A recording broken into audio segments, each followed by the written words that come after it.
Is it still worth it to buy a 5th generation 4Runner in 2023? Well, I just did, and I'll tell you exactly why.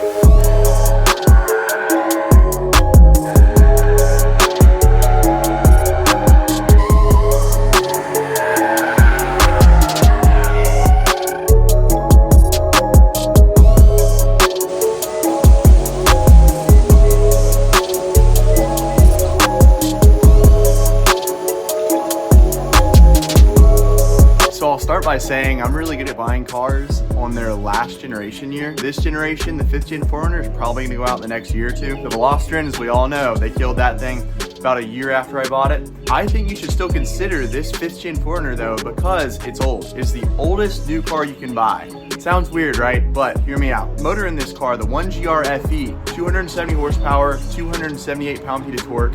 It's old, it's a little bit underpowered, right? But it's super reliable. The transmission in this car, 5-speed transmission in 2023. Who's driving a 5-speed? But it's bulletproof. They've been putting it in their cars since 2003 in the 4Runners. So the engine, the transmission, four-wheel drive system, it's all bulletproof. These cars are super reliable. The newer generation trucks that are coming out, the Tundra, and then the Broncos, those cars, they already have some recalls and issues like that. I have a friend who has a Bronco. He has little minor issues with windows, things with the auto engine cut on and off. He's had issues with that.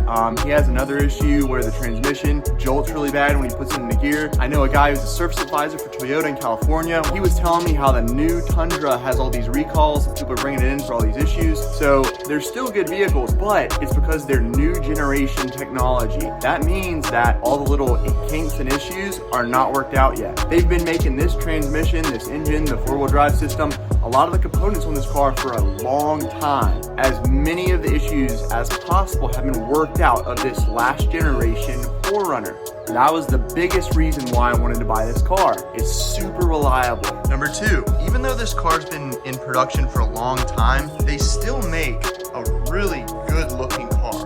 In 2023, the lights, the fog lights, and the high beams and low beams are LEDs. My cabin lights are all LEDs down here on each door.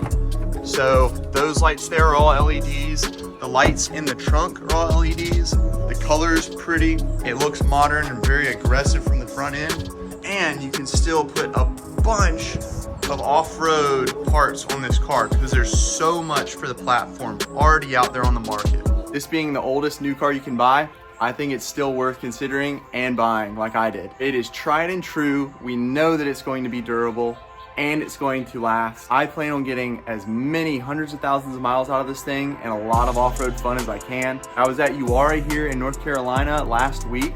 I met another guy with a red 5th gen 4Runner. He had KDSS, but besides that, we had the same TRD Off Road. He said that when he went out there with his Jeep buddies, they always get out there and he's like, let's try to break it today. And keeps going, they can't break it. The skid plate is totally destroyed. They get out there and they have a lot of fun, but it doesn't break. It's strong, it's tested, and it will be reliable. That's all I have for today. Those are my thoughts on why I was considering the 4Runner. Obviously, it looks cool, it's reliable, it's fun to do off-road stuff in this car because it's really capable, it's really strong and just bulletproof engine, transmission, four-wheel drive system, all those things. Yeah, honestly, I've just always loved the way that these 5th gens look. By all means, if you want to wait for the 6th gen, wait for it, but I can tell you right now, it's not going to be as reliable off the lot as a 5th gen right now is. But anyways, if this video helped you at all, definitely leave a like below and also a comment. Subscribe as well, it helps out the channel tremendously. I'll see you in the next video.